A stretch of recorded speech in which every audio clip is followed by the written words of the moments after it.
오늘도 우리 기뻐하는 교회 예배 함께 하신 여러분들을 주님의 이름으로 환영하고 축복합니다. 우리 옆에 계신 분들과 함께 인사하겠습니다. 반갑습니다. 보고 싶었습니다. 인사하겠습니다.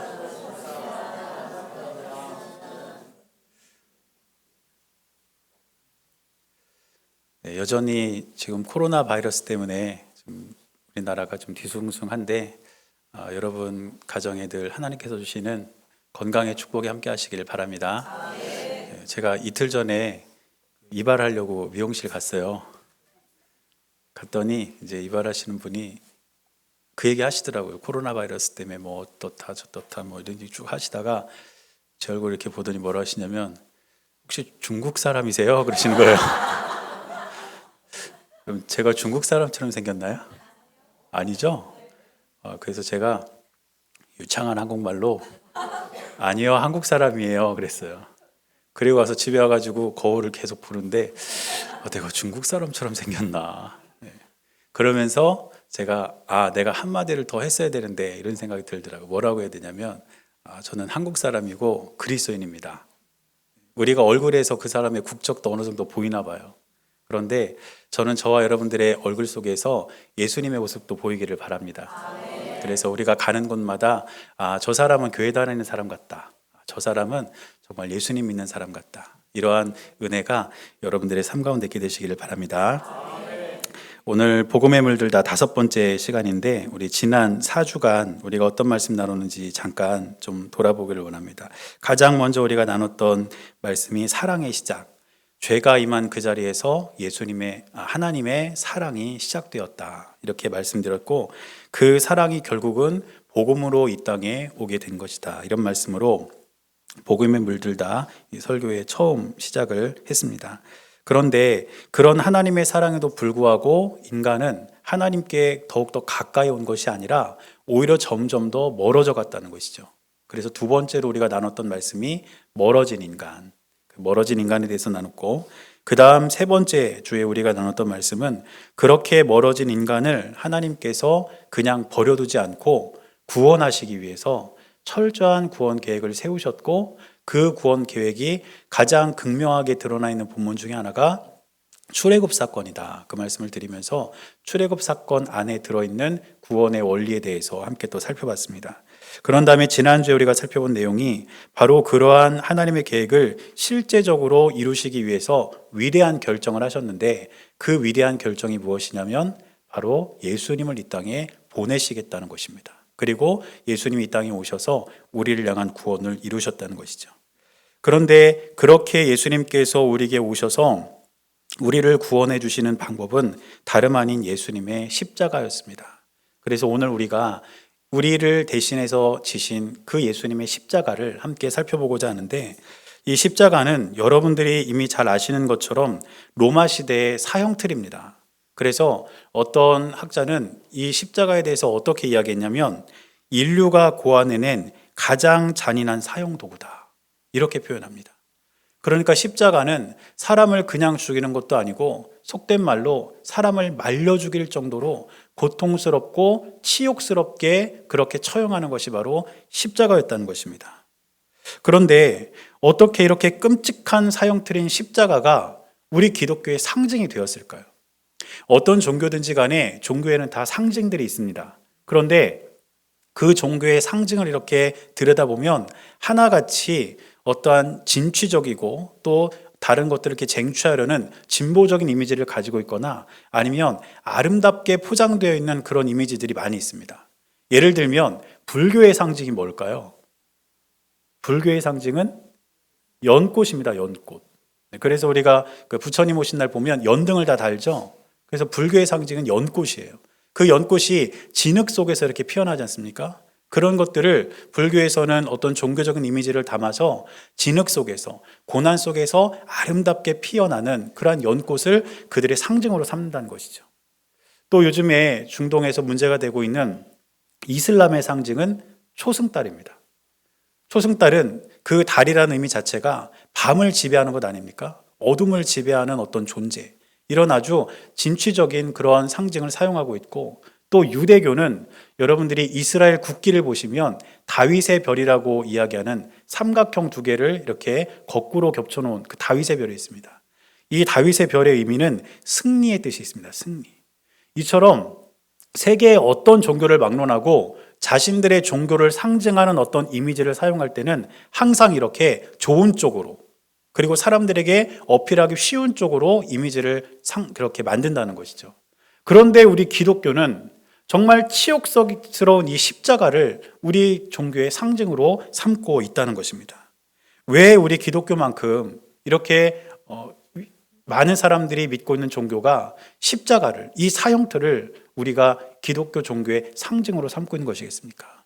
그 이유는 십자가 위에서 일어난 일이 그 십자가 형틀이 상징하는 것보다 훨씬 더 놀라운 일이었기 때문입니다.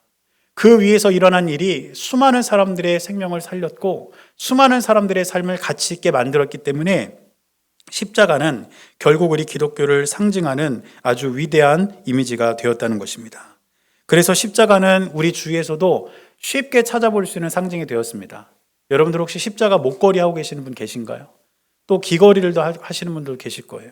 반지를 하기도 하시고, 또 요즘 젊은이들은 그들의 문화 속에서 몸에 문신으로 십자가를 새기기도 합니다.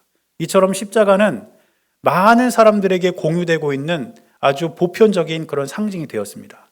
그런데 문제는 과연 그 십자가를, 정말 그 안에 담긴 의미를 정말 깊이 깨닫고 그 십자가를 목에 걸고 있는 것이며, 정말 그 의미를 정말 깨닫고 자신의 몸속에 간직하고 살아가는 것일까요? 저는 저와 여러분들이 십자가에 담긴 놀라운 의미가 우리에게 바로 깨달아지고 그 십자가를 통해서 우리가 경험할 수 있는 은혜를 날마다 경험하며 살아갈 수 있는 저와 여러분들의 삶이 될 수 있기를 바랍니다.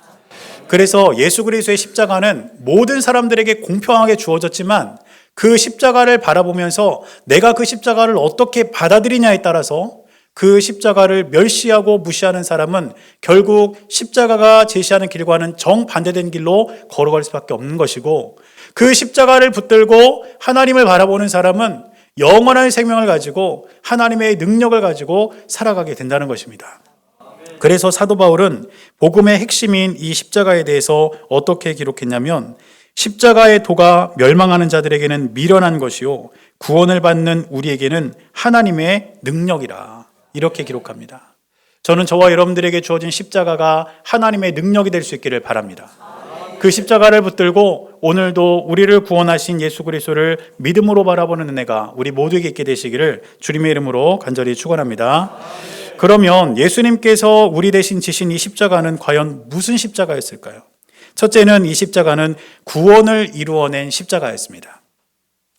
공관복음, 즉 마태복음, 마가복음, 누가복음, 이 세 복음서를 우리가 공관복음 이렇게 말합니다. 왜냐하면 이 세 복음서는 같은 시간의 순서대로 기록이 되어 있어요. 그래서 똑같은 시간에 따라서 우리가 볼 수 있다 해서 공관복음이라고 일컫는데, 요한복음은 공관복음과 다르게 기록이 되어 있습니다. 그리고 오늘 우리가 살펴본 이 본문을 보면 요한은 예수님의 십자가를 기록함에 있어서 몇 가지 차이점을 두고 있는데, 그 첫 번째 차이점이 무엇이냐면 십자가와 관련해서 구레네 시몬이라는 사람을 기록하지 않고 있다는 거예요. 예수님께서 십자가를 지고 이제 골고다 언덕을 올라가실 때에 예수님은 이렇게 채찍에 맞고 고문을 당했기 때문에 너무너무 힘이 들어서 이 십자가를 떨어뜨리고 질 수 없는 상황에 이르렀습니다. 그러니 그때 이제 옆에 있던 로마 군병들이 예수님 대신해서 옆에 구경하던 사람 한 명 끌어와가지고 예수님 십자가를 대신 지게 만들죠. 그 사람이 누구였습니까? 구레네 사람 시몬이에요. 그래서 그 사람의 이름이 마태복음, 마가복음, 누가복음에는 나옵니다. 그런데 요한복음에는 이 사람의 이름이 나오지 않아요. 그래서 오늘 본문의 17절 말씀 보면 이렇게 기록하고 있습니다. 그들이 예수를 맡음에 예수께서 자기의 십자가를 지시고 해골, 히브리 말로 골고다라 하는 곳에 나가시니, 이렇게만 기록하고 있습니다. 이것은 요한이 의도적으로 구레네 시몬에 대한 이야기를 뺀 겁니다. 마태, 마가, 누가니 복음서를 기록할 때에 구레네 시몬의 이야기를 넣은 것은 이 사람의 한 일이 결코 작지 않기 때문이에요. 예수님의 십자가를 져본 사람은 태초부터 말세까지 딱 한 사람밖에 없을 겁니다. 구레네 시몬밖에 없어요. 그러니까 그가 한 일은 결코 작은 일이 아니었기 때문에 이 복음서를 기록하던 마태와 마가와 누가는 그 사람의 이름을 집어넣고 그 사건을 비중 있게 다루어 냈다는 것입니다. 그런데 요한이 의도적으로 예수님 십자가 사건에서 구레네 시몬을 기록하지 않는 이유가 무엇일까요? 그것은 다른 사람이 십자가를 졌다, 이 말을 원천적으로 차단하기 위해서였습니다. 그럼 요한이 말하고자 하는 것은 무엇이냐면 예수 그리스도께서 십자가를 지셨다는 거예요. 예수 그리스도께서 사람들을 대신해서, 사람들의 죄를 대신해서 십자가를 지셨다, 이 한 가지 명제를 더욱더 분명하게 기록하려고 구레네 시몬에 대한 이야기를 생략한 겁니다. 그러면 예수님께서는 십자가를 어떻게 지셨습니까? 오늘 본문의 17절 말씀 보니까 예수께서 자기의 십자가를 지시고 이렇게 나옵니다. 자기의 십자가를 지셨다. 우리가 져야 할 십자가인데, 내 죄 때문에 내가 져야 할 십자가인데 그 십자가를 예수님께서 지셨다는 거예요. 그런데 예수님께서 나 대신 나의 십자가를 지셨다는 것은 어떤 의미냐면 그 십자가를 잠깐 빌려와서, 그 죄를 잠깐 가져와서 내가 가지고 있다가 해결하고 다시 돌려주는 십자가가 아니라는 겁니다. 예를 들면 어느 곳에 이렇게 물건이 있습니다. 그 물건은 제 물건이 아니에요. 그런데 잠깐 제가 그 물건을 빌려와서 제가 사용하고 있다고 해서 그 물건이 제 거가 됩니까? 아닙니다. 여전히 제가 사용하고 있고 제가 가지고는 있어도 그 물건이 제 거는 아니에요. 그러나 그 물건을 제가 사오든지 아니면 그 물건의 주인이 저한테 주든지 어떤 과정을 통해서 그 물건이 저의 것이 되면 그것은 저의 소유가 되는 것입니다. 예수님께서 우리의 십자가를 대신 지셨는데 그것은 바로 우리의 십자가를 그대로 가져가신 겁니다. 잠깐 빌려가신 것이 아니라 그대로 예수님께서 우리의 십자가를 가져가셨기 때문에 오늘 요한은 예수님의 십자가를 자기의 십자가라고 표현하고 있는 것입니다. 예수님은 어떤 죄도 없었기 때문에 자기의 십자가가 존재할 수도, 지실 필요도 없었지만 우리의 십자가를 온전히 가져가셨기에 그 십자가는 예수님의 십자가가 되었다는 것입니다. 또한 이 자기의라고 기록되어 있는, 번역된 이 말을 원어에 따르면 스스로라는 말로 번역할 수도 있습니다. 그렇다면 이 말은 이렇게 됩니다. 스스로 십자가를 지시고, 예수님은 우리의 십자가를 직접 가져가셔서 자기의 십자가로 삼으셨을 뿐 아니라 그 십자가를 억지로 지신 것이 아니라 우리를 구원하기 위해 그 십자가를 스스로 직접 짊어지셨다는 것입니다. 사랑하는 여러분, 우리의 구원은 예수님께서 우리의 죄, 우리의 십자가를 완전히 거두어 가시고 그 십자가를 스스로 지심으로 인해서 이루어낸 것이라는 것을 우리는 반드시 기억해야 될 줄로 믿습니다. 그래서 우리가 흔히 전도할 때에 예수님을 믿기만 하면 구원받는다 이렇게 이야기하는데, 예수님을 믿기만 하면 구원받는다는 것이 결코 쉽다는 이야기가 아닙니다. 예수님을 믿는다는 것, 그것은 바로 십자가를 믿는다는 것이고, 십자가를 믿는다는 것은 우리 한 사람 한 사람을 예수님께서 구원하시기 위해서 치르신 그 대가가 얼마나 큰지를 우리가 믿는다는 것입니다. 그러므로 저와 여러분들을 하나님 나라로 이끌어내시고 우리를 천국 백성 삼으신 예수님께서 그 십자가로 이루어내신 구원의 값어치는 세상 그 어느 것으로도 비교할 수 없을 만큼 크고 놀라운 것이라는 것을 우리는 날마다 기억하며 살아가야 될 줄로 믿습니다. 천국에 가면 3번 놀랜다는 우스갯소리가 있어요. 첫 번째는 언제 놀래냐면 꼭 와야 할 사람이 안 왔을 때 놀랜대요. 같이 신앙생활 이렇게 하다 보면 저 사람은 정말 천국 갈 거야 그랬는데 안 왔다는 거예요. 그 두 번째 놀랄 때는 언제 놀래냐면 못 올 줄 알았는데 온 사람을 보면 놀랜대요. 저 사람은 진짜 아닌 것 같은데 천국 왔네 이러면 놀랜다는 거예요. 마지막은 어떻게 놀라는지 아세요? 내가 천국 왔다는 거 보고 깜짝 놀란다는 거예요. 여러분, 나는 누가 제일 잘 압니까? 내가 잘 알잖아요. 내 성품도 내가 잘 알고 내 성격, 내 언어, 내 행동 내가 제일 잘 알잖아요. 그런데 정말 그것이 천국 가는 기준이 된다면 누가 우리 천국 갈 수 있을까요? 아무도 못 갑니다. 그러나 그럼에도 불구하고 예수 그리스도의 십자가 때문에 우리는 하나님 나라 백성이 되고 우리는 천국에 갈 수 있는 줄로 믿습니다. 그래서 우리를 구원하신 그 십자가를 날마다 믿음으로 바라보며 살아갈 수 있는 저와 여러분들의 삶이 될 수 있기를 주님의 이름으로 간절히 축원합니다. 대신 지신 십자가가 두 번째로 우리에게 주는 의미는 무엇이냐면 이 십자가는 가장 중요한 십자가라는 것입니다. 오늘 본문의 18절 말씀 보니까 이렇게 기록하고 있습니다. 그들이 거기서 예수를 십자가에 못 박을새 다른 두 사람도 그와 함께 좌우편에 못 박으니 예수는 가운데 있더라. 요한복음에서는 아까도 말씀드렸던 것처럼 다른 공관복음서하고 좀 차이점이 있습니다. 그리고 예수님의 이 십자가 사건과 관련된 기록을 남길 때에 다른 어떤 인물에 대한 부가 설명이라든지 예수님의 십자가 주변에서 일어났던 일들을 기록하지 않고 있어요.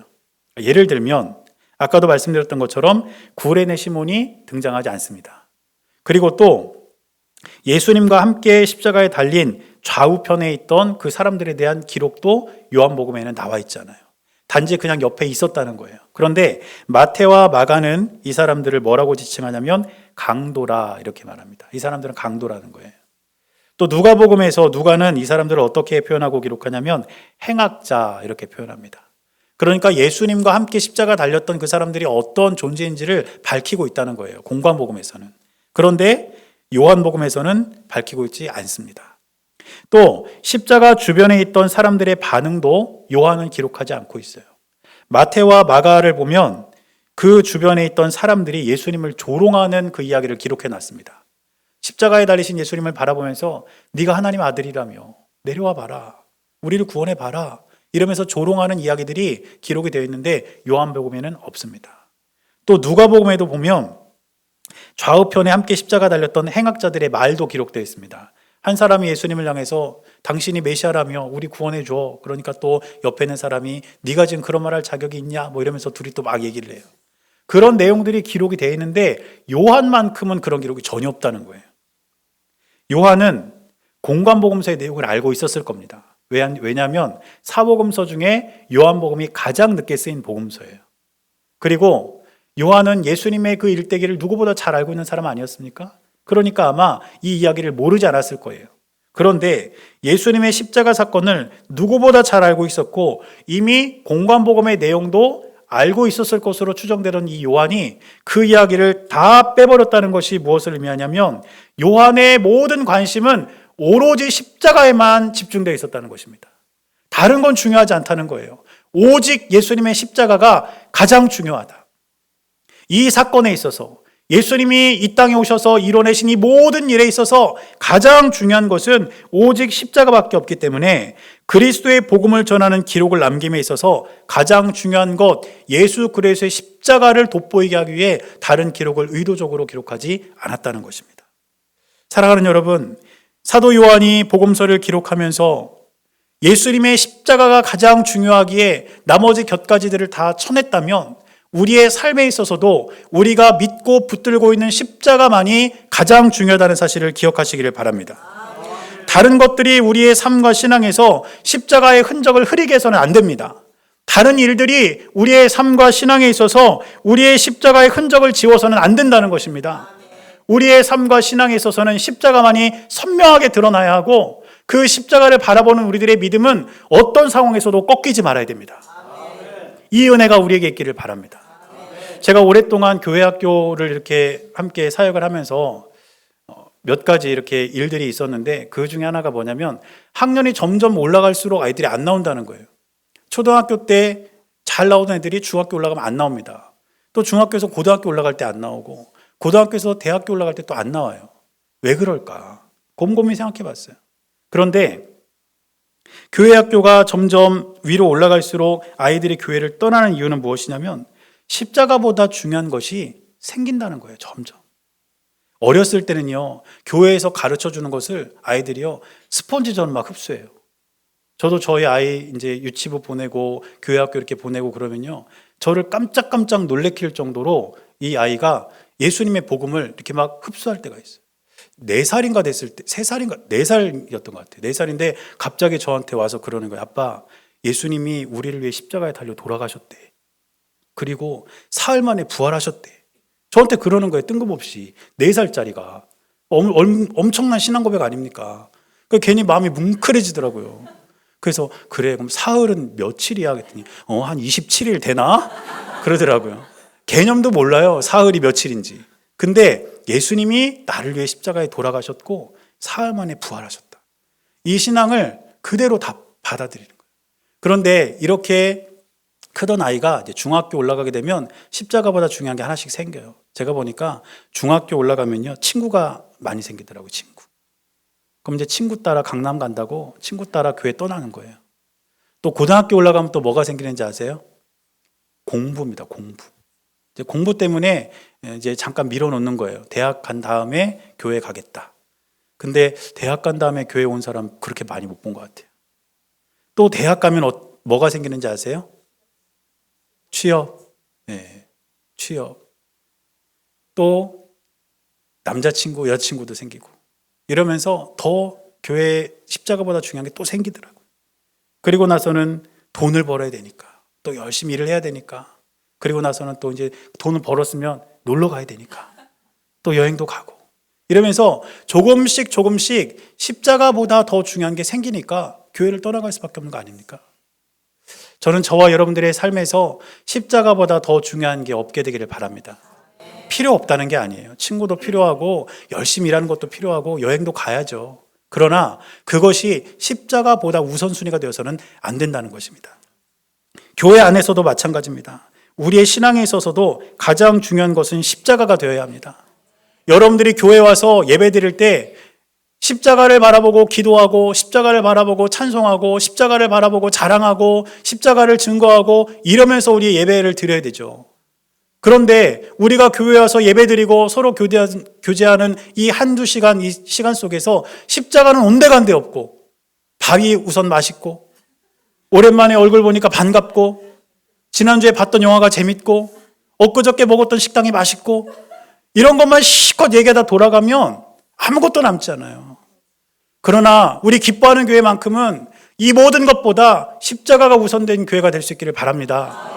우리가 예배를 드리고 우리가 기도하고 찬송하면서 여러분들의 시선과 여러분들의 마음이 오직 십자가에만 집중되기를 바라고 우리가 입술을 열어 자랑하는 것은 다른 것이 아니라 예수 그리스도의 십자가만을 자랑할 수 있기를 바랍니다. 일주일 동안 내가 살면서 내가 경험한 예수님을 자랑하기를 바라고 내가 믿는 예수님이 어떤 분인지를 간증할 수 있기를 바랍니다. 그래서 사도 바울은 어떻게 고백했냐면 갈라디아서 6장 14절 말씀 보니까 이렇게 말합니다. 그러나 내게는 우리 주 예수 그리스도의 십자가 외에 결코 자랑할 것이 없으니 그리스도로 말미암아 세상이 나에 대하여 십자가에 못 박히고 내가 또한 세상에 대하여 그러하니라. 내가 자랑할 것은 내 학식도 내 재주도 내가 가진 모든 것도 아니다. 오직 예수 그리스도의 십자가만을 난 자랑하겠다. 이것이 바울의 고백이었다면 저와 여러분들도 다른 거 자랑하지 않기를 바랍니다. 오직 예수님의 십자가만을 자랑하고 그 십자가만을 우리가 간증하며 믿음으로 우리의 삶을 살아가는 저와 여러분들의 삶이 될 수 있기를 축원합니다. 마지막으로 대신 지신 십자가는 어떤 십자가냐면 널리 전해져야 될 십자가입니다. 오늘 본문의 18절 말씀 보니까 이렇게 기록합니다. 빌라도가 패를 써서 십자가 위에 붙이니 나사렛 예수 유대인의 왕이라 기록되었더라. 이렇게 되어 있어요. 당시에 십자가형의 그 관습이 뭐냐면 그 십자가 달린 사람이 무슨 죄를 지었는지 죄목을 십자가의 명패로 붙이는 거였어요. 아까 그 예수님 양 옆에 붙은 함께 달린 그 두 사람이 마태와 마가는 뭐라고 했죠? 강도. 또 누가는 행악자. 자, 그러면 그 두 사람의 명패는 뭐라고 붙었을까요? 그렇죠. 그 말이 붙었을 거예요. 강도 혹은 행악자 이렇게. 그런데 예수님의 죄목은 무엇이냐면 예수님이 유대인의 왕이라고 했다는 거죠. 그래서 예수님의 그 십자가에 죄명이 나사렛 예수 유대인의 왕 이게 붙었습니다. 우리 기독교, 개신교와 카톨릭의 차이점이 많이 있지만 그중에 가장 두드러진 차이점이 무엇이냐면 십자가입니다. 카톨릭의 십자가는 예수님이 거기 달려 있어요. 예수님도 같이. 그렇죠? 근데 우리 기독교에는 예수님이 없습니다. 왜 그런지 아세요? 예, 맞습니다. 우리는 부활을 더 강조하기 때문이에요. 그런데 카톨릭의 십자가를 자세히 보시면 그 카톨릭 십자가 위에 이렇게 명패가 붙어 있습니다. 명패. 거기에 이제 알파벳 4개가 이렇게 달려 있습니다. 혹시 여러분 자세히 보시면 그렇게 되어 있는 것을 볼 수가 있을 거예요. 그래서 예수님이 달린 모습이 이렇게 있고요. 그 다음에 그 예수님이 달린 모습을 보면 그 안에 영어로 INRI 이렇게 알파벳 4글자가 이렇게 하나씩 들어있는데 이게 무슨 뜻이냐면 나사렛 예수 유대인의 왕이란 뜻이에요. 그래서 그 앞에 알파벳만 하나씩 따가지고 거기다 이제 이렇게 해놨던 거죠. 근데 실제로 예수님이 달리실 때는 그렇게 쓰지 않았습니다. 그러니까 우리가 이제 예수님의 그 일대기를 다룬 영화를 보면 이제 예수님의 십자가를 이렇게 촬영을 하면서 그 명패를 또 이렇게 보여주는데요.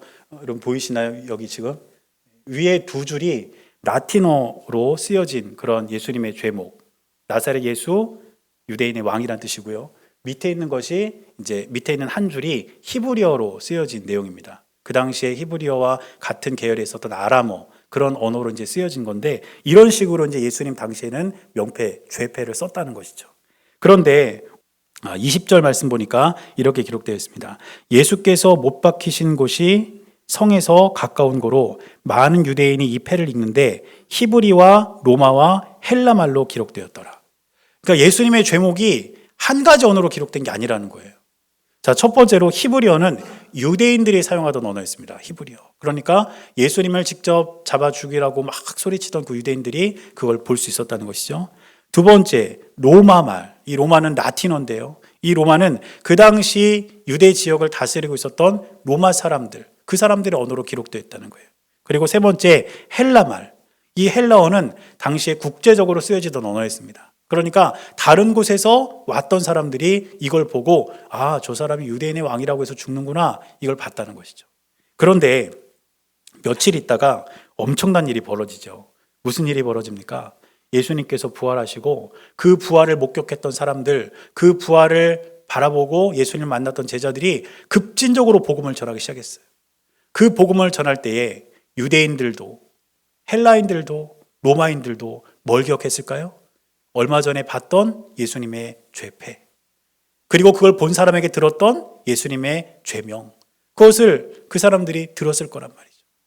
예수님의 이 죄의 명목이 세 가지 언어로 기록됐다는 것은 다른 뜻이 아니라 예수님의 십자가가 더 많은 사람들에게 널리 전해질 수 있는 한 가지 촉매제가 되었다는 것입니다. 사랑하는 여러분, 예수님의 십자가는 이처럼 널리 전해졌습니다. 우리 또한 예수님의 십자가, 우리를 구원하신 그 십자가를 우리는 믿음으로 바라보며 이 십자가를 증거하는 삶을 살아가는 저와 여러분들의 삶이 될 수 있기를 축복합니다. 처음에 말씀드렸던 것처럼 지금 코로나 바이러스 때문에 온 나라가 시끄러운데 제가 지난주에 그런 생각을 했습니다. 사람들은 바이러스 하나 때문에 죽을까 봐 전전긍긍하잖아요. 그렇죠? 그런데 영원한 심판이 있다는 것에 대해서는 무감각하게 살아갑니다. 코로나 바이러스는 아직 백신이 없다고 그러죠. 지금 열심히 만들고 있다고 하는데 아직 치유할 수 있는 약이 없대요. 그런데 우리를 영원한 심판으로부터 우리를 구원할 수 있는 백신이 있습니다. 그것은 예수님의 십자가입니다. 저와 여러분들의 삶에 이 십자가가 온전히 자리 잡을 수 있게 되기를 바랍니다. 그러면 이 십자가는 어디에 있을까요? 지금 이 예배당 안에 십자가가 몇 개 있을까요? 찾아보세요, 여러분. 일단은 앞에 벽에 하나 있고 강대상 앞에 하나 있으니까 두 개만 보이시나요? 네. 벽을 봐도 십자가가 보여야 되고 바닥을 봐도 십자가가 보여야 됩니다. 보이십니까? 여러분, 십자가는 우리 일상 속에 있어요. 오늘 여러분 집에 가셔서 화장실에 가서 타일을 한번 보세요. 다 십자가예요. 다 십자가입니다. 또 여러분 집에 돌아가셔서 책장을 한번 보세요. 책장이 있으시면 다 십자가입니다. 우리가 다니면서 보도블록도 다 십자가예요. 또 운전하면서 가시다가 신호 걸리면 보세요. 대한민국 교차로는 거의 다 십자가입니다. 3거리, 5거리만 빼면 다 십자가예요. 이게 무슨 뜻일까요? 십자가는 우리의 일상 속에 있습니다. 그리고 그 일상 속에 우리가 바라보는 그 십자가를 통해서 저와 여러분들이 오직 예수님만을 믿음으로 바라보면서 승리하는 저와 여러분들의 삶이 될 수 있기를 주님의 이름으로 간절히 축원합니다. 기도하겠습니다. 사랑하는 하나님, 예수님께서 우리 대신 지신 십자가가 우리를 살렸고 우리를 힘있게 살아가게 함을 우리가 고백합니다. 믿음으로 고백하는 십자가로 인해 우리의 삶에 힘이 있게 하시고 그 십자가로 날마다 승리하는 우리의 삶이 될 수 있도록 은혜를 내려 주옵소서. 살아계신 예수님 이름으로 간절히 기도드렸습니다. 아멘.